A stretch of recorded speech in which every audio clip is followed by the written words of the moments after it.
Hello there, don't be fair. Amar the Mrityunjay again here. Dear friends, I hope you will enjoy this episode with new way because previous episode আমি আপনাদেরকে দেখাইছিলাম কিভাবে অর্থাৎ previous episode দেখাইছিলাম কিভাবে যে active voice থেকে passive voice করা যায় অর্থাৎ অ্যাসার্টিভ সেন্টেন্সের বিষয়গুলো দেখাইছিলাম আজকে আমরা অ্যাসার্টিভ সেন্টেন্স আর বাদবাকি জিনিসগুলো দেখাবো কিভাবে অ্যাক্টিভ ভয়েস থেকে প্যাসিভ ভয়েস করা যায় আসলে আমরা যদি প্রথম যে এপিসোডের মানে ফার্স্ট এপিসোডে যে আমরা রুলসটা করছিলাম ওই রুলসটা ফলো করি তাহলে ওই এক রুলসের মাধ্যমে আমরা অ্যাসার্টিভ সেন্টেন্সের প্রত্যেকটা মানে কি করতে পারবো অ্যাক্টিভ ভয়েস থেকে প্যাসিভ ভয়েস করতে পারবো সো আমরা বাদবাকিগুলো দেখে নিই বন্ধুরা এবার দেখেন ডাবল অবজেক্ট যুক্ত অ্যাক্টিভ ভয়েসকে প্যাসিভ ভয়েসে রূপান্তর অর্থাৎ ডাবল অবজেক্ট থাকবে একটা বাক্য দেওয়া থাকবে যে বাক্যে আপনাকে ডাবল অবজেক্ট থাকবে হচ্ছে ডাবল অবজেক্ট কি থাকবে ডাবল থাকবে ওই ডাবল অবজেক্ট যুক্ত বাক্যকে কিভাবে প্যাসিভ ভয়েস করতে হয় অর্থাৎ কোন অবজেক্টকে সাবজেক্ট বানাইতে হবে এই যে বিষয়টা এটা অনেক সময় আমরা কনফিউজড হয়ে যাই আপনাদের কনফিউশন দূর করার জন্যই জাস্ট আমি আপনাদেরকে দেখাচ্ছি দেখেন উদাহরণ for example the man teaches us English একটা বাক্য লিখি the man teaches us English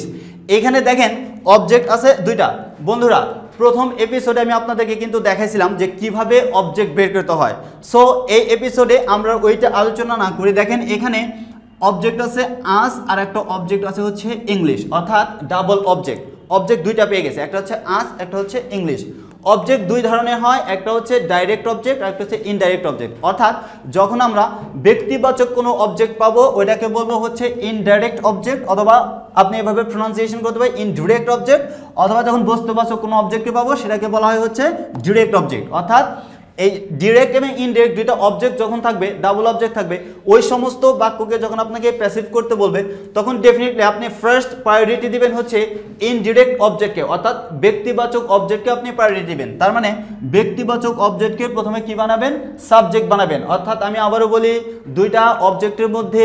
যে অবজেক্টটা অর্থাৎ ইনডিরেক্ট মিন্স ব্যক্তিগত অর্থাৎ ব্যক্তিবাচক অবজেক্টটাকে আপনি কি বানাবেন সাবজেক্ট বানাবেন প্রথমে অর্থাৎ উই তাহলে আজ থেকে কি হয়ে গেল সাবজেক্ট কি হয়ে গেল উই এবার টেন্স ও পারসন অনুযায়ী সাহায্যকারী ভার্ব টেন্স হচ্ছে প্রেজেন্ট ইনডিফিনিট টেন্স দেখেন এখানে পারসনটা হচ্ছে ফার্স্ট পারসন এখানে পারসনটা কি দেওয়া আছে ফার্স্ট পারসন দেওয়া আছে অর্থাৎ পারসনটা দেওয়া আছে হচ্ছে উই এর সাথে চিরজীবনে আমরা জানি উই এর সাথে কি হয়ে যাবে আর হয়ে যাবে দ্যাট মিন্স উই আর এবার মূল ভার্বে পাস্ট পার্টিসিপল ফর্ম তার মূল ভার্ব দেওয়া হচ্ছে টিচেস অর্থাৎ টিচ এর মূল ভার্বের পাস্ট পার্টিসিপল ফর্ম হচ্ছে টট অর্থাৎ উই আর টট এরপরে যে অবজেক্টটা বাকি থাকবে ওইটা লিখতে হবে অর্থাৎ যে বস্তুবাচক অবজেক্টটা এখানে ছিল যে অবস্থায় ছিল ওই অবস্থায় রাখবো অর্থাৎ এখানে ভার্বের পরে বসছিল এখানেও দেখেন ভার্বের পরে বসাইছি অর্থাৎ টটের পরে টট ইংলিশ এরপরে নিয়ম অনুযায়ী একটা প্রিপোজিশন আসবে বাই তারপরে কি আসবে দ্য ম্যান অর্থাৎ সাবজেক্টকে অবজেক্ট বানাতে হবে এখানে সাবজেক্ট হচ্ছে দ্য ম্যান আর বন্ধুরা আমরা জানি নাউনের কোনো পরিবর্তন হয় না অর্থাৎ সাবজেক্ট অবজেক্ট নাউনের কোনো পরিবর্তন হয় না যা আছে তাই বসাইতে হয় ওকে এবার আমরা দেখব দেখেন যে এটাকে অর্থাৎ বস্তুবাচক অবজেক্টকে সাবজেক্ট বানাইলে কিভাবে করতে হবে অর্থাৎ বস্তুবাচক অবজেক্ট দেওয়া আছে এখানে ইংলিশটাকে যদি আপনি সাবজেক্ট বানায় নেন অর্থাৎ ইংলিশ এরপরে সাহায্যকের ভার্ব কি হবে ইজ তাহলে ইংলিশ ইজ টট আস অর্থাৎ পরে যে অবজেক্টটা থাকবে যে অবজেক্টটা বাকি থাকবে তার মানে ব্যক্তিবাচক যে অবজেক্টটা থাকবে তার মানে ইনডিরেক্ট অবজেক্টটা থাকবে ওইটা তারপরে বসাই দিবেন অর্থাৎ টট আস এরপর একটা প্রিপোজিশন এবার সাবজেক্টকে অবজেক্ট বানাবেন এই দুই নিয়মে ডাবল অবজেক্ট যুক্ত বাক্যকে দুই নিয়মেই করা যায় বাট আপনি ডেফিনেটলি প্রেফার করবেন হচ্ছে ফার্স্ট ওয়ান অর্থাৎ ব্যক্তিবাচক অবজেক্টকে সবসময় সাবজেক্ট বানানোর চেষ্টা করবেন এবং ওইটাই হচ্ছে আপনি মানে মেইন আচ্ছা এরপরে দেখেন আমি আরেকটা রুলস দেখা দিচ্ছি রিফ্লেক্সিভ অবজেক্ট যুক্ত অ্যাক্টিভ ভয়েসকে প্যাসিভ ভয়েসে রূপান্তরিত অর্থাৎ রিফ্লেক্সিভ প্রোনাউন যে থাকবে ওইটাকে কিভাবে আমরা মানে অ্যাক্টিভ ভয়েস থেকে প্যাসিভ ভয়েস করব দেখেন একটা উদাহরণ দিয়েছে Samira fans herself Samira fans herself এই যে হারসেলফ অর্থাৎ হারসেলফ দেখে বুঝে নিছি এটা হচ্ছে রিফ্লেক্সিভ মানে object herself himself themselves ourself এর থাকতে পারে মাইসেলফ থাকতে পারে ইয়োরসেলফ এই জিনিসগুলো থাকলেই বুঝে নেব ওইটা হচ্ছে রিফ্লেক্সিভ অবজেক্ট যুক্ত বাক্য তো রিফ্লেক্সিভ অবজেক্ট যুক্ত অ্যাক্টিভ ভয়েসকে যখন আপনি প্যাসিভ ভয়েসে করতে যাবেন ডেফিনেটলি আপনাকে সেম ওয়েতে সামনে আগাতে হবে সেটা হচ্ছে সাবজেক্টের কোনো পরিবর্তন হবে না অর্থাৎ সাবজেক্ট যা থাকবে অ্যাক্টিভ ভয়েসের সাবজেক্টেই প্যাসিভ ভয়েসের সাবজেক্ট বানাতে হবে এটা কিন্তু আবারও বন্ধুরা একটু আপনাদের মানে ভিন্ন একটু কেয়ারফুলি দেখেন এর আগের যে অ্যাক্টিভ ভয়েস থেকে প্যাসিভ ভয়েস করছি ওইটার নিয়ম ছিল কি অবজেক্টকে অর্থাৎ অ্যাক্টিভ ভয়েসের অবজেক্টকে প্যাসিভ ভয়েসের সাবজেক্ট বানাইতে হতো বাট এখানে দেখেন এই যে অর্থাৎ রিফ্লেক্সিভ অবজেক্টযুক্ত অ্যাক্টিভ ভয়েসকে যখন আপনি প্যাসিভ করবেন তখন আপনার সাবজেক্টের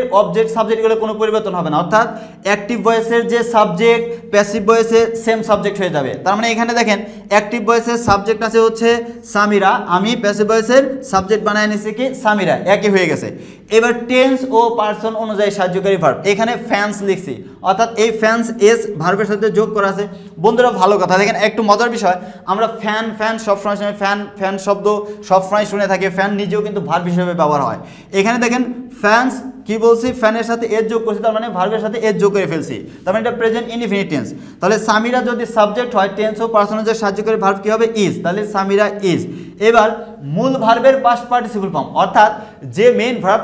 দেওয়া থাকবে সেই মেইন ভার্বের পাস্ট পার্টিসিপল ফর্ম করতে হবে, অর্থাৎ V3 করতে হবে। তার মানে কি সামিরা ইজ ফ্যান্ড, সামিরা ইজ ফ্যান্ড। এরপরে একটা প্রিপোজিশন যোগ করতে হবে কি বাই। এরপরে যে অবজেক্টটা দেওয়া থাকবে ওই অবজেক্টের কোনো পরিবর্তন করা যাবে না, ওই অবজেক্টের কোনো পরিবর্তন করা যাবে না, অর্থাৎ এখানে হারসেলফ দেওয়া আছে, আমি লিখে ফেলছি কি হারসেলফ। তার মানে আমরা কি শিখলাম, reflexive অবজেক্টযুক্ত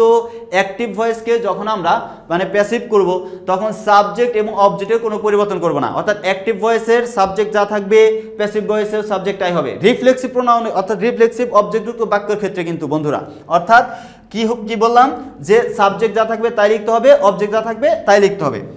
next on final on cognate অবজেক্টযুক্ত অ্যাক্টিভ ভয়েসকে প্যাসিভে রূপান্তরের নিয়ম, অর্থাৎ কিভাবে অ্যাক্টিভ ভয়েসকে প্যাসিভ ভয়েস করব কগনেট অবজেক্টযুক্ত। আর কগনেট অবজেক্ট বন্ধুরা আমি আপনাদের একটু বলে দিচ্ছি, কগনেট অবজেক্টটা ভার্ব থেকে যে অবজেক্টের জন্ম হয়, আমি আবার বলি একদম সহজ করে বলে দিচ্ছি, সেটা হচ্ছে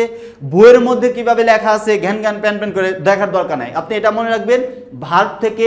যে অবজেক্টের জন্ম হয়, অর্থাৎ ভার্ব থেকে যে অবজেক্টের জন্ম হয় ওগুলোকে বলা হয় হচ্ছে কগনেট অবজেক্ট। এখানে দেখেন বন্ধুরা উদাহরণস্বরূপ হি র্যান আ রেস, দেখেন এখানে ভার্ব ছিল হচ্ছে র্যান, এখানে ভার্ব ছিল র্যান, এখান থেকে রেস বের করছি, তার মানে ভার্ব থেকে যে অবজেক্টের জন্ম এগুলোকে বলা হবে কগনেট অবজেক্ট। কগনেট অবজেক্টকে যখন অবজেক্টযুক্ত অ্যাক্টিভ ভয়েসকে যখন আমরা প্যাসিভ করতে যাব তখন দেখেন নিয়ম অনুযায়ী এটা ঠিক পূর্বের নিয়মে একদম ফার্স্টে নেমে যাবে, অবজেক্টকে সাবজেক্ট বানাইতে হবে, অর্থাৎ এখানে অবজেক্টটা হচ্ছে আ রেস, এই অবজেক্টকে কি বানাবো আমরা সাবজেক্ট বানাবো, তাহলে আর রেস সাবজেক্ট হয়ে গেল। টেন্স ও পার্সন অনুযায়ী সাহায্যকারী ভার্ব, তাহলে টেন্সটা হচ্ছে আপনার এখানে দেখেন টেন্সটা হচ্ছে মানে পাস্ট ইনডিফিনিট টেন্স, তার মানে র্যান আছে, সাহায্যকারী ভার্ব কি হয়ে যাবে ওয়াজ হয়ে যাবে, গুড। সাহায্যকারী ভার্ব কি হয়ে যাবে ওয়াজ হয়ে যাবে, তার মানে আর রেস ওয়াজ। এবার মূল ভার্বের পাস্ট পার্টিসিপল ফর্ম, অর্থাৎ মেইন যে ভার্ব থাকবে তার V3 করতে হবে, যাই বলেন না কেন, আপনি পাস্ট পার্টিসিপল ফর্ম বলেন অথবা V3 বলেন, যাই বলেন, অর্থাৎ যেটা বলে আপনি কমফোর্ট ফিল করেন না কেন, এটা অর্থাৎ রান, তাহলে রানের পাস্ট পার্টিসিপল ফর্ম হচ্ছে রান। এরপর একটা প্রিপোজিশন কি যোগ করতে হবে বাই যোগ করতে হবে। এবার দেখেন অবজেক্টকে সাবজেক্ট বানাবো, অর্থাৎ যে অবজেক্ট আছে এই অবজেক্টকে সাবজেক্ট বানিয়ে দেবো, অবজেক্ট আছে হি, এখান থেকে সাবজেক্ট আছে হি, এখান থেকে অবজেক্ট কি হয়ে গেল হিম হয়ে গেল, অর্থাৎ সাবজেক্ট আছে হি, এর অবজেক্ট কি লিখবো হিম হয়ে গেল, অর্থাৎ হিম। বন্ধুরা এতক্ষণ আমরা অ্যাক্টিভ ভয়েস থেকে প্যাসিভ ভয়েসের অ্যাসার্টিভ সেন্টেন্সের যে রুলসগুলো আছে আমরা দেখে ফেললাম যে কিভাবে মানে এই রুলসের মাধ্যমে অর্থাৎ অ্যাসার্টিভ সেন্টেন্সকে অ্যাক্টিভ ভয়েস থেকে প্যাসিভ ভয়েসে রূপান্তর করা যায়, অ্যাক্টিভ ভয়েস থেকে প্যাসিভ ভয়েসে রূপান্তর করা যায়, আমরা এতক্ষণ সেটাই দেখালাম। আমি আশা করি আপনাদের এটা অনেক বেশি কাজে লাগবে। আপনারা যদি যারা এই এপিসোডে আসছেন, যারা প্রথম এপিসোড দেখেন নাই তারা অবশ্যই প্রথম এপিসোডটা দেখবেন, তাহলে দ্বিতীয় এপিসোডটা আপনার জন্য অনেক বেশি হেল্পফুল হবে। আশা করি সবাই এই ভিডিও এনজয় করেছেন। আল্লাহ হাফেজ।